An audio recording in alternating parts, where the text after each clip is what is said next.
Rich dad poor dad ये book हम आप लोग सामने प्रस्तुत कर रहे हैं। ये पार्ट 2 हुआ, क्योंकि फर्स्ट पार्ट हम इसके पहले वाले वीडियो में शेयर कर चुके हैं। तो ये पार्ट 1 सुनने के लिए आप मेरे पीछे वाले वीडियो को देखिए, और पार्ट 2 ये अभी जो हम स्टार्ट कर रहे हैं वो पार्ट 2 है। तो इसमें है, स्टार्ट करते हैं इसका। Rich dad poor dad. मेरे 2 डैडी थे, इसलिए मेरे पास 2 विरोधी दृष्टिकोणों का विकल्प था, एक अमीर आदमी का और एक गरीब आदमी का।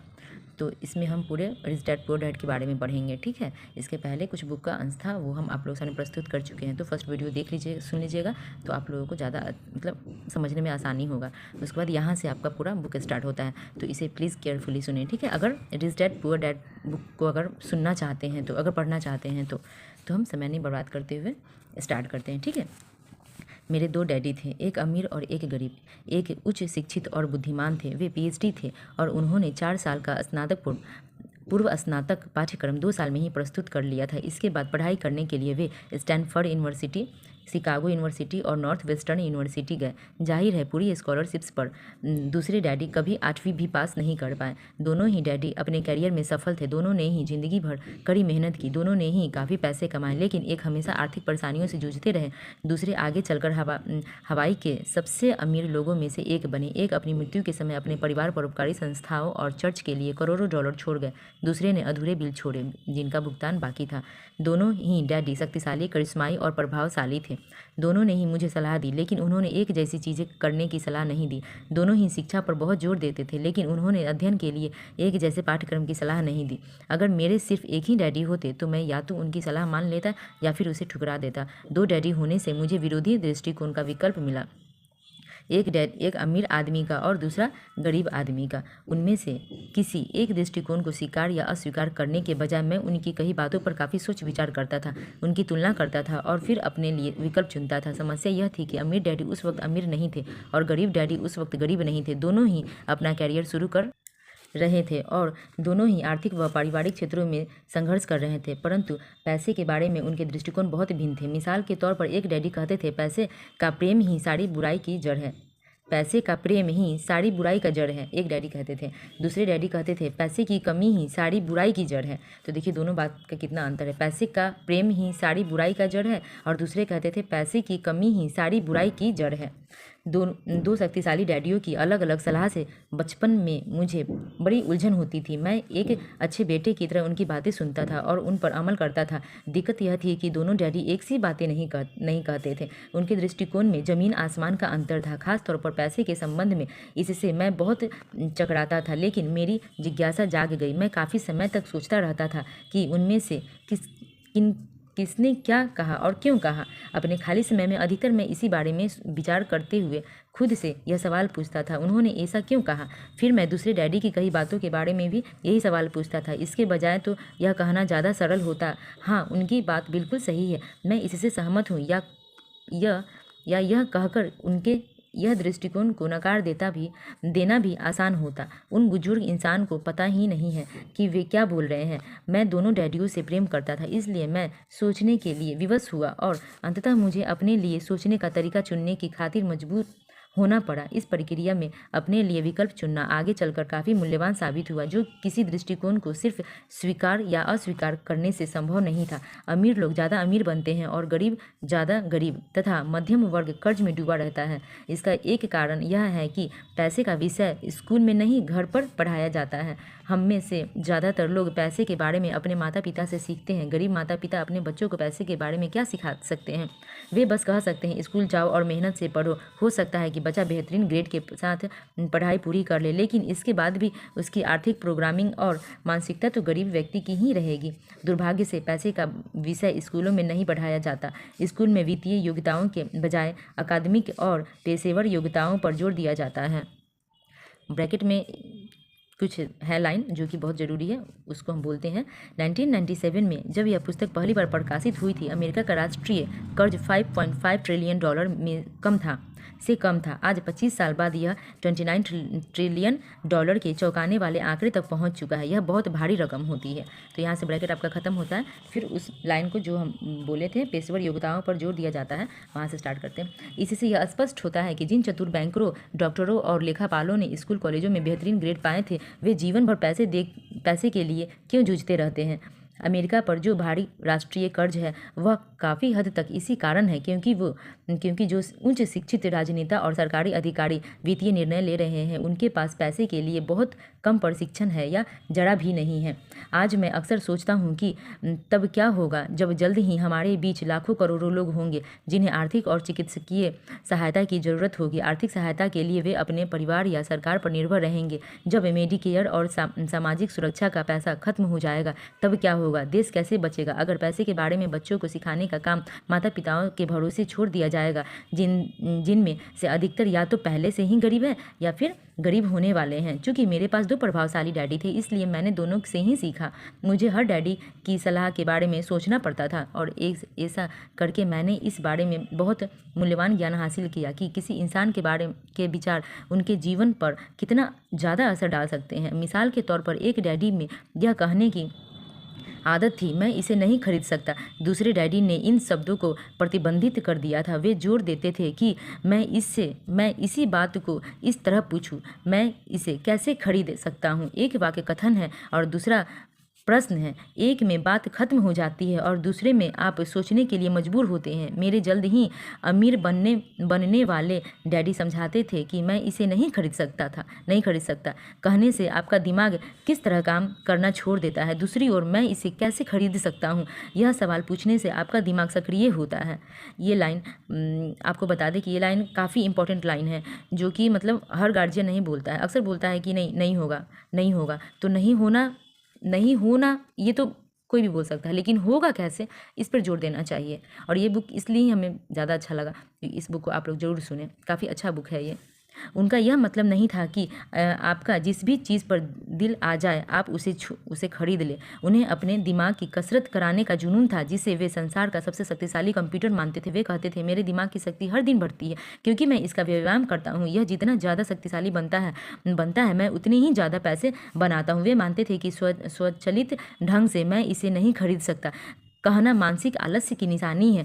हालांकि दोनों ही डैडी कड़ी मेहनत करते थे, लेकिन मैंने गौर किया कि आर्थिक मसलों पर एक में अपने दिमाग को सुलाए रखने की आदत थी और दूसरे में अपने दिमाग का व्यायाम कराने की आदत थी। इसका दीर्घकालीन नतीजा यह निकला कि एक डैडी आर्थिक दृष्टि से ज़्यादा शक्तिशाली बनते चले गए और दूसरे ज़्यादा कमज़ोर होते चले गए। इसे इस तरह समझे, एक आदमी नियमित रूप से जिम में व्यायाम करने जाता है और दूसरा सोफे पर बैठकर टीवी देखता रहता है।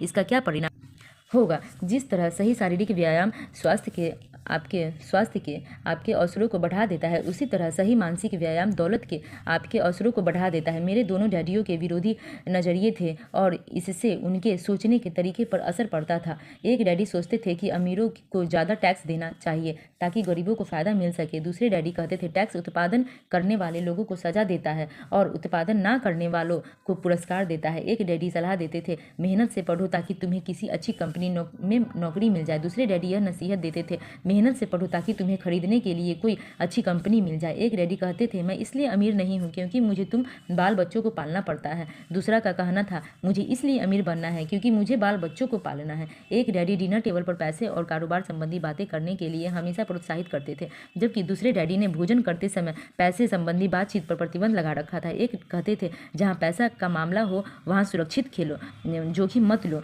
दूसरे कहते थे जोखिम को संभालना सीखो। एक डैडी को यकीन था हमारा मकान हमारा सबसे बड़ा निवेश और हमारी सबसे बड़ी संपत्ति है। दूसरे डैडी का मानना था मेरा मकान एक दायित्व है और अगर आपका मकान आपका सबसे बड़ा निवेश है तो आप संकट में हैं। दोनों ही डैडी अपने बिल समय पर चुकाते थे, लेकिन एक अपने बिल सबसे पहले चुकाते थे जबकि दूसरे अपने बिल सबसे अंत में चुकाते थे। एक डैडी का यह मानना था कि कंपनी या सरकार को आपकी आवश्यकताओं की परवाह करनी चाहिए। वे हमेशा वेतन वृद्धि, रिटायरमेंट योजनाओं, चिकित्सकीय लाभ, बीमारी की छुट्टियों, छुट्टी के दिनों की संख्या और दूसरी सुविधाओं के बारे में चिंतित रहते थे। वे अपने 2 चाचाओं से प्रभावित थे। इसमें कुछ ब्रैकेट दिया है वो भी बोल देते हैं आपको। 25 साल बाद आपका घर संपत्ति नहीं है। 2008 में हाउसिंग मार्केट के लुढ़कने से यह स्पष्ट संदेश मिला कि आपका व्यक्तिगत निवास संपत्ति नहीं है। न सिर्फ यह आपकी जेब में पैसे नहीं डालता है बल्कि हम इस तथ्य पर भी भरोसा नहीं कर सकते हैं कि इसका मूल्य बढ़ेगा। कई मकानों का मूल्य 2017 में भी उससे कम है जितना कि 2007 में था।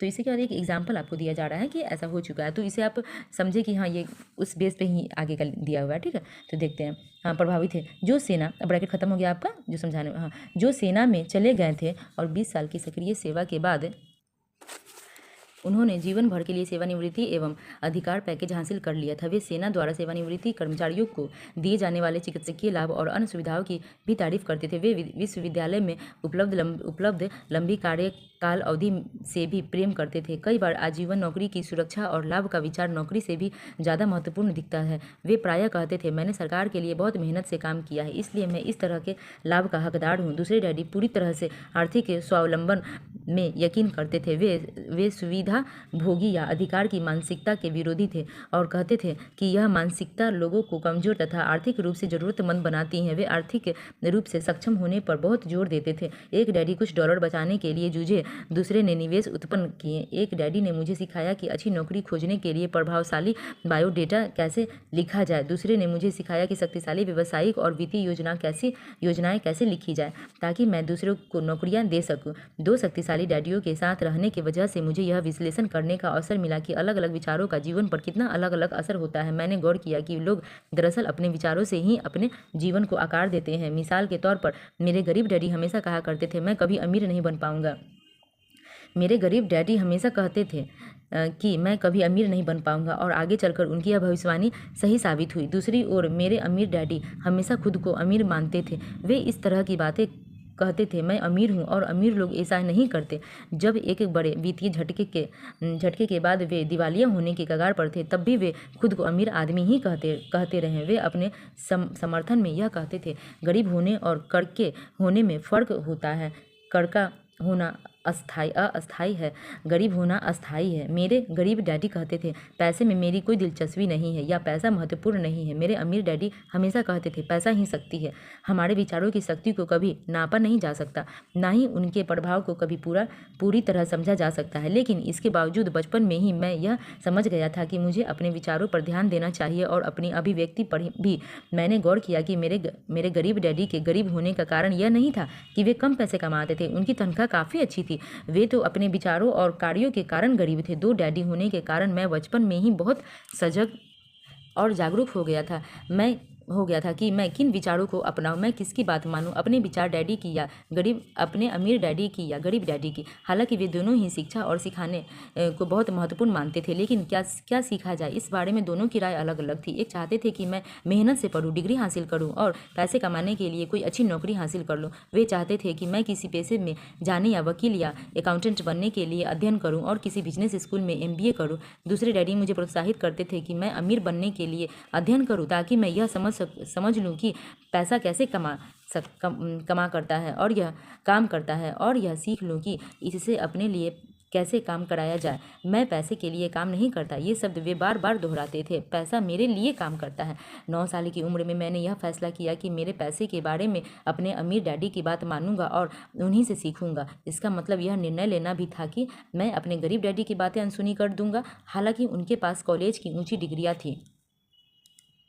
एक एग्जाम्पल भी आप देख सकते हैं, छोटा सा लाइन है कि गरीब होने और करके होने में फ़र्क होता है। करका होना अस्थायी है और गरीब होना करका होना अस्थायी और गरीब होना अस्थायी है। तो अब देखते हैं रॉबर्ट फर्स्ट का सबक क्या था। रॉबर्ट फर्स्ट मेरे प्रिय कवि हैं। हालांकि मुझे उनकी बहुत सी कविताएं पसंद हैं, लेकिन द रोड नॉट टेकन मुझे सबसे ज़्यादा पसंद है। मैं इसके सबक का इस्तेमाल लगभग हर दिन करता हूँ। ये क्या है देखते हैं, ठीक है। द रोड नॉट टेकन, वह राह जिसे चुना नहीं गया। तो देखते हैं, पीले जंगल में 2 राहें अलग अलग जा रही थी और अफसोस कि मुझे उन दोनों में से एक ही को चुनना था, और यात्री के तौर पर मैं काफ़ी देर तक खड़ा रहा और मैंने एक को देखा जितनी दूर तक मैं देख सकता था, इसके झुरमुटों में मुड़ने से पहले। फिर मैंने दूसरी राह चुनी जो उतनी ही अच्छी थी और संभवतः इसका दावा बेहतर था क्योंकि यह घास ज़्यादा थी और राहगीर कम गुजरे थे, और यह सुबह दोनों ही राहें एक जैसी पत्तियों से ढकी थी जिन पर किसी ने चलकर निशान नहीं बनाए थे। ओह, मैंने पहली राह को किसी दूसरे दिन के लिए छोड़ दिया। लेकिन यह जानते हुए कि रास्ता किस तरह आगे रास्ते खोलता जाता है, मुझे यकीन नहीं था कि मैं वहाँ कभी लौट पाऊँगा।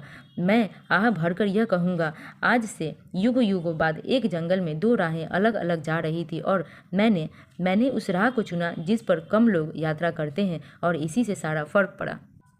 इतने वर्षों में मैंने अक्सर रॉबर्ट फर्स्ट की कविता के बारे में विचार किया है। पैसे के बारे में मेरे उच्च शिक्षित डैडी की सलाह और नज़रियों को न मानने का निर्णय खुद था, लेकिन यह एक ऐसा निर्णय था जिससे मेरी ज़िंदगी की दिशा तय कर दी। एक बार जब मैंने यह फैसला कर लिया कि किसकी बात मानूंगा, तो धन के बारे में मेरी शिक्षा शुरू हो गई। मेरे अमीर डैडी ने मुझे 30 साल तक सिखाया, जब तक कि मैं 39 साल का नहीं हो गया। इसके बाद उन्होंने सिखाना छोड़ दिया, क्योंकि तब उन्हें एहसास हो गया कि मैं वह सब कुछ जान गया था और पूरी तरह समझ गया था जो वे अक्सर मेरी मोटी खोपड़ी में घुसाने की कोशिश कर रहे थे। पैसा शक्ति का एक रूप है, लेकिन वित्तीय शिक्षा इससे भी ज़्यादा शक्तिशाली है। पैसा आता जाता रहता है, लेकिन अगर आप जानते हैं कि पैसा कैसे काम करता है, तो आप इस पर काबू कर सकते हैं और दौलत बनाना शुरू कर सकते हैं। सिर्फ सकारात्मक सोच से ही काम नहीं बनता। इसका कारण यह है कि अधिकतर लोग स्कूल कॉलेज तो गए थे, लेकिन उन्होंने कभी यह नहीं सीखा कि पैसा कैसे काम करता है। इसलिए वे पैसे के लिए काम करने में अपनी पूरी ज़िंदगी बिता देते हैं। जब मेरी शिक्षा शुरू हुई थी, उस वक्त मैं केवल 9 साल का था। इसलिए मेरे अमीर डैडी ने मुझे जो सबक सिखाए वे सरल थे। बाकी बातें जो भी हो, उनके सिर्फ 6 मुख्य सबक थे जिन्हें उन्होंने 30 साल तक दोहराया। यह पुस्तक उन्हीं 6 सबकों के बारे में है जिन्हें उतनी ही सरलता से बताया गया है जितनी सरलता से अमीर डैडी ने मुझे इन्हें सिखाया था। ध्यान रहे, सबक का मतलब जवाब नहीं है, इसका अर्थ तो मार्गदर्शक है। ऐसा मार्गदर्शक जो अधिक दौलतमंद बनने में आपकी और आपके बच्चों की मदद करेगा, चाहे इस लगातार परिवर्तनशील और अनिश्चित संसार में कुछ भी होता रहे। तो यहाँ तक खत्म है। अब इसके बाद अध्याय फर्स्ट स्टार्ट हो रहा है, जिसमें सबक 1 का है कि अमीर लोग पैसे के लिए काम नहीं करते। तो इसके बारे में पढ़ने के लिए अब वीडियो पार्ट 3 सुनना होगा आप लोगों को। और यहाँ तक सुनने के लिए थैंक यू। मेरे चैनल को लाइक, सब्सक्राइब, कमेंट जरूर करें और शेयर जरूर करें, ताकि जिन्हें भी सुनना हो वो सुने। Thank you.